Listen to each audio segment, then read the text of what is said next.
আজ লন্ডনে যাচ্ছেন খালেদা জিয়া, পাবেন ভিআইপি প্রোটোকল। পুলিশে চাকরি পাচ্ছেন, ছাত্র আন্দোলনে আহত 100 জন, জানালেন স্বরাষ্ট্র উপদেষ্টা। এবং বাংলাদেশ চায়না ফ্রেন্ডশিপ এক্সিবিশন সেন্টারে বসেছে এবারের ঢাকা আন্তর্জাতিক বাণিজ্য মেলা। অভিনন্দন ভোরের পাতার প্রাইম নিউজে, সাথে আছি মৌমিতা মৌ। শুনছিলেন সংবাদ শিরোনাম, এবার বিস্তারিত। দীর্ঘ সময় পর চিকিৎসার জন্য বিদেশে যাচ্ছেন বিএনপি চেয়ারপারসন খালেদা জিয়া। এর আগে সর্বশেষ 2017 সালের জুলাইয়ে তিনি বিদেশ সফর করেছিলেন। বিভিন্ন ধরনের শারীরিক সমস্যায় ভোগা 79 বছর বয়সী খালেদা জিয়া চিকিৎসকদের পরামর্শে আজ 7 জানুয়ারি রাত 10টায় হজরত শাহজালাল আন্তর্জাতিক বিমানবন্দর থেকে লন্ডনের উদ্দেশ্যে রওনা করবেন। সাবেক এই প্রধানমন্ত্রীকে বহন করার জন্য এরই মধ্যে কাতার আমিরের পক্ষ থেকে পাঠানো অত্যাধুনিক আইসিইউ সুবিধা সম্পন্ন এয়ার অ্যাম্বুলেন্স ঢাকায় এসে পৌঁছেছে। জানা গেছে, খালেদা জিয়াকে বহনকারী স্পেশাল এয়ার অ্যাম্বুলেন্সটি কাতারের হামাদ আন্তর্জাতিক বিমানবন্দরে বিরতি শেষে লন্ডনের উদ্দেশ্যে যাত্রা করবে। বুধবার 8 জানুয়ারি বাংলাদেশ সময় সকাল 10টায় যুক্তরাজ্যের হিথ্রোতে বিমানবন্দরে তাকে বহনকারী এয়ার অ্যাম্বুলেন্সটি অবতরণ করবে। সেখানে তিনি ভিআইপি প্রোটোকল পাবেন। জুলাই আগস্টের ছাত্র আন্দোলনে আহত 100 জন পুলিশের চাকরি পাচ্ছেন বলে জানিয়েছেন স্বরাষ্ট্র উপদেষ্টা লেফটেন্যান্ট জেনারেল অবসরপ্রাপ্ত মোহাম্মদ জাহাঙ্গীর আলম চৌধুরী। আজ মঙ্গলবার দুপুরে পুলিশের স্পেশাল ব্রাঞ্চ ও সিআইডির প্রধান কার্যালয় পরিদর্শন শেষে সাংবাদিকদের তিনি এ তথ্য জানান। স্বরাষ্ট্র উপদেষ্টা বলেন, আমরা অনেক বিষয়ে কথা বলেছি। আপনারা জানেন, বৈষম্য বিরোধী ছাত্র আন্দোলনের সময় অনেকেই নিহত এবং আহত হয়েছে। যারা আহত হয়েছে তাদের কর্মসংস্থানের একটা ব্যবস্থা কিভাবে করা যায় সে বিষয়ে আমরা আলোচনা করেছি। তিনি আরও বলেন, পুলিশের পক্ষ থেকে আমরা এই বিষয়ে একটা প্রপোজাল পাঠিয়েছি। যারা আহত হয়েছে তাদের পুলিশের চাকরি দেওয়ার বিষয়ে আমরা সিদ্ধান্ত নিয়েছি। সবাইকে তো আর নেওয়া যাবে না, তবে এক একজন এক একভাবে আহত হয়েছেন। আমরা সিদ্ধান্ত নিয়েছি আহতদের মধ্যে কয়েকজনকে আমরা পুলিশে নেব। আমরা দ্রুত এই কার্যক্রম শুরু করব। আমরা আপাতত 100 জন আহতকে দিয়ে শুরু করতে যাচ্ছি, পরে এ সংখ্যা আরও বাড়াবো। আমরা আপাতত পুলিশে শুরু করেছি, পরে আমরা মন্ত্রণালয়ের অধীনে সব ডিপার্টমেন্টে এটা করে দেব। বাংলাদেশ সচিবালয়ের 1 নম্বর গেটের সামনে পুলিশের সঙ্গে প্রাইম এশিয়া ইউনিভার্সিটির শতাধিক শিক্ষার্থীর ধাওয়া পাল্টা ধাওয়ার ঘটনা ঘটেছে। এ সময় পুলিশ 2 রাউন্ড ফাঁকা গুলি ছোড়ে। এর আগে স্থায়ী ক্যাম্পাস ও ট্রাস্টি বোর্ডের চেয়ারম্যানের পদত্যাগ সহ 9 দফা দাবিতে মঙ্গলবার দুপুর 2:30টার দিকে থেকে প্রাইম এশিয়া ইউনিভার্সিটির শিক্ষার্থীরা জাতীয় প্রেস ক্লাবের সামনের রাস্তায় অবস্থান নেন। তারা সেখানে 30 মিনিটের মতো ছিলেন।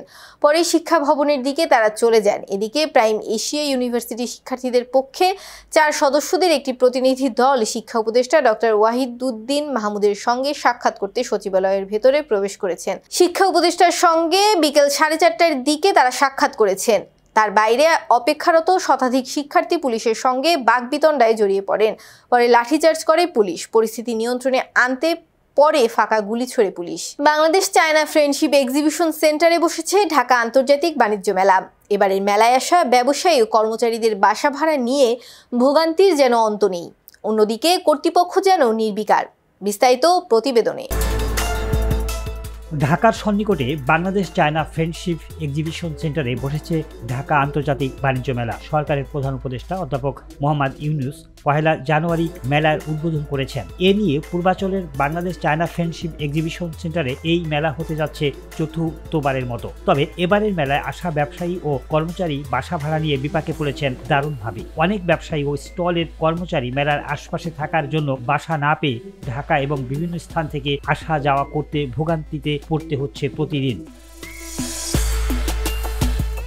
ব্যবসায়ী ও কর্মচারীদের সঙ্গে কথা বলে জানা যায়, তারা বাসা ভাড়া নিয়ে বেশ বিপাকে পড়েছেন। দ্বিগুণ দাম দিয়েও চাহিদা মতো বাসা পাচ্ছেন না তারা। শত শত ব্যবসায়ী মেলায় স্টল বরাদ্দ নিচ্ছেন, তাদের সঙ্গে রয়েছে শত শত কর্মচারী, অথচ তাদের থাকার জন্য আশেপাশে কোনো ব্যবস্থা নেই।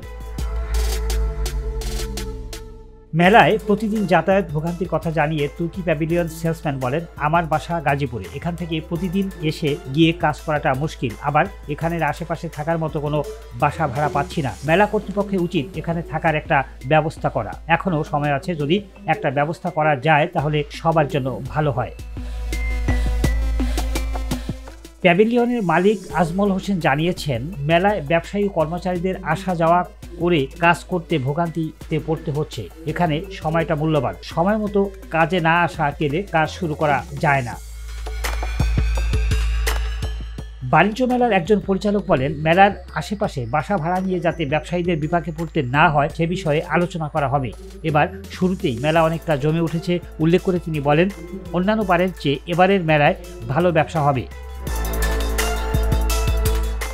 নিউজ ডেস্ক, ভোরের পাতা। দেশের 3 বিভাগে গুড়ি গুড়ি বৃষ্টির কথা জানিয়েছে আবহাওয়া অফিস। এর প্রভাবে সারা দেশে দিনের তাপমাত্রা 1 থেকে 2 ডিগ্রি সেলসিয়াস কমতে পারে এবং রাতের তাপমাত্রা সামান্য কমতে পারে। মঙ্গলবারের পরবর্তী 24 ঘন্টার আবহাওয়ার পূর্বাভাসে এসব কথা বলা হয়। এতে বলা হয়, অস্থায়ীভাবে আংশিক মেঘলা আকাশ সহ সারা দেশের আবহাওয়া প্রধানত শুষ্ক থাকতে পারে, তবে রংপুর, ময়মনসিংহ ও সিলেট বিভাগের 2-1 জায়গায় হালকা বা গুড়ি গুড়ি বৃষ্টি হতে পারে। জামায়াতে ইসলামীর সেক্রেটারি জেনারেল মিয়া গোলাম পরোয়ার বলেছেন, বাংলাদেশ পুনরায় ফ্যাসিবাদের কবলে পড়বে নাকি কল্যাণ রাষ্ট্র হওয়ার যাত্রা শুরু করবে সেই ফয়সালা 2025 সালে হবে। মঙ্গলবার রাজধানীর ইঞ্জিনিয়ার্স ইনস্টিটিউটে জেলা পর্যায়ে ইমাম ও খতিবদের সম্মেলনে তিনি এই কথা বলেন। মিয়া গোলাম পরোয়ার বলেন, 2025 সাল শুরু হলো।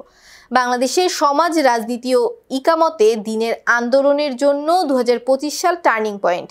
যে নতুন বাংলাদেশ গড়ার জন্য জাতি তাকিয়ে আছে, সেই স্বপ্নের দিকে নিয়ে যাওয়া যাবে কিনা নাকি নতুন কোনো নৈরাজ্য আবার পিছিয়ে দেবে, সেই ফয়সালার বছর হচ্ছে 2025 সাল। এ সময় ইসলামী বক্তাদের সচেতন হওয়ার পরামর্শ দিয়ে তিনি বলেন, অনলাইন ইউটিউব মাধ্যমগুলোতে চটকদার উপস্থাপনের মাধ্যমে ওয়াজ মাহফিলের গুরুত্ব হালকা করা হচ্ছে। এবার বিনোদনের সংবাদ।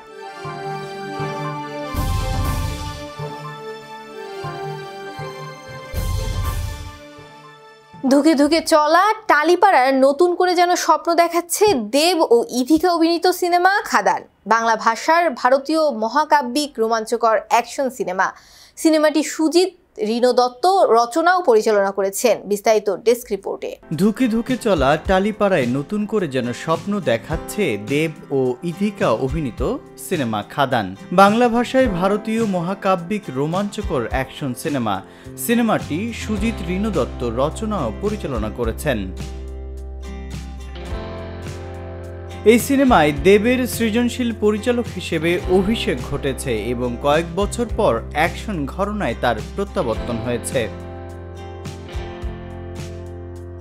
সিনেমায় শ্যাম পুরুলিয়ার একটি প্রত্যন্ত গ্রাম থেকে দামোদর উপত্যকার কয়লা খনিতে শ্রমিক হিসেবে কাজ করতে আসে। সেখানে তার সঙ্গে দেখা হয় মোহনের। গল্পটি তুলে ধরে কিভাবে মোহন এবং শ্যাম তাদের অপরাজেয় মনোবল নিয়ে নিজেদের ভাগ্য পরিবর্তনের পথে এগিয়ে যায় এবং তাদের গভীর বন্ধুত্বের মাধ্যমে অন্যান্য শ্রমিকদের ভবিষ্যৎ নতুন করে লিখতে সাহায্য করে। খাদান চলচ্চিত্রের প্রথম গান রাজার রাজা 2024 সালের 12 নভেম্বর প্রকাশ করা হয়। এই গানটির মাধ্যমে 1 দশক পর দেবকে একটি নাচের গানে দেখা যায়, যা তার সাম্প্রতিক চলচ্চিত্রগুলোর মধ্যে ছিল বিরল। তবে সিনেমাটির তৃতীয় গান কিশোরী বেশ সাড়া ফেলেছে। এতে প্রধান চরিত্রে অভিনয় করেছেন দেব ও যিশু সেনগুপ্ত। পাশাপাশি গুরুত্বপূর্ণ ভূমিকায় অভিনয় করেছেন বরখা বিশদ, ইধিকা পাল, অনির্বাণ চক্রবর্তী, জয় ভট্টাচার্য এবং স্নেহা বসু। সিনেমাটি মাত্র 18 দিনে প্রায় 13 কোটি টাকা আয় করেছে।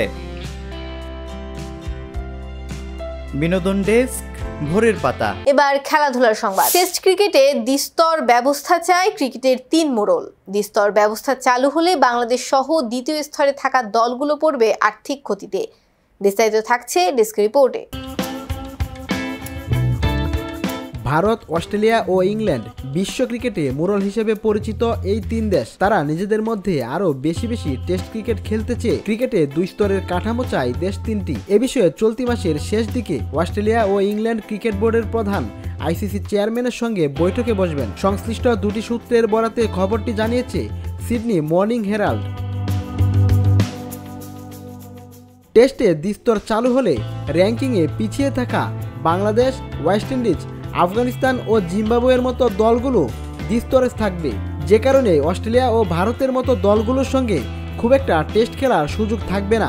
অস্ট্রেলিয়ার সিডনি মর্নিং হেরাল্ডের খবরে বলা হয়, সদ্য সমাপ্ত অস্ট্রেলিয়া ভারতের বর্ডার গাভাস্কার ট্রফিতে দর্শকের বিপুল পরিমাণ সাড়া দেখেই দেশ দুটি এমন সিদ্ধান্তে উৎসাহী। অস্ট্রেলিয়ার 5টি ভেন্যুতে হওয়া ম্যাচগুলোতে মোট 8,37,879টি দর্শক গ্যালারিতে বসে খেলা দেখছেন, যা অ্যাশেজের বাইরে অস্ট্রেলিয়ার যে কোনো টেস্ট সিরিজে সর্বোচ্চ। প্রতিবেদনটিতে আরও বলা হয়, আইসিসির চেয়ারম্যান জয়সার সঙ্গে বৈঠকে বসবেন ক্রিকেট অস্ট্রেলিয়ার চেয়ারম্যান মাইক বিয়ার্ড ও ইংল্যান্ড ওয়েলস ক্রিকেট বোর্ডের চেয়ারম্যান রিচার্ড থমসন। টেস্ট ক্রিকেটের দ্বিস্তর বিষয়টি চূড়ান্ত হলে ধারণা করা হচ্ছে আগামী 2 বছর পরই কার্যকর হয়ে যেতে পারে এই নীতি। দ্বিস্তর হলে ছোট দলগুলোর আয় কমবে, বড় দলগুলোর বিপক্ষে খেলার সুযোগ কমে যাবে আরও। এতে আর্থিকভাবে ক্ষতির সম্মুখীন হবে দ্বিতীয় স্তরে থাকা দলগুলো, যা বিশ্ব ক্রিকেটে মোটেই ভালো কিছু বয়ে আনবে না। সংবাদ শেষ করার আগে শিরোনামগুলো আরেকবার। আজ লন্ডনে যাচ্ছেন খালেদা জিয়া, পাবেন ভিআইপি প্রোটোকল। পুলিশে চাকরি পাচ্ছেন ছাত্র আন্দোলনে আহত 100 জন, জানালেন স্বরাষ্ট্র উপদেষ্টা। এবং বাংলাদেশ চায়না ফ্রেন্ডশিপ এক্সিবিশন সেন্টারে বসেছে এবারের ঢাকা আন্তর্জাতিক বাণিজ্য মেলা। এই ছিল আজকের ভোরের পাতার প্রাইম নিউজ। সারা দেশের সর্বশেষ আপডেট পেতে চোখ রাখুন ভোরের পাতায়। ধন্যবাদ।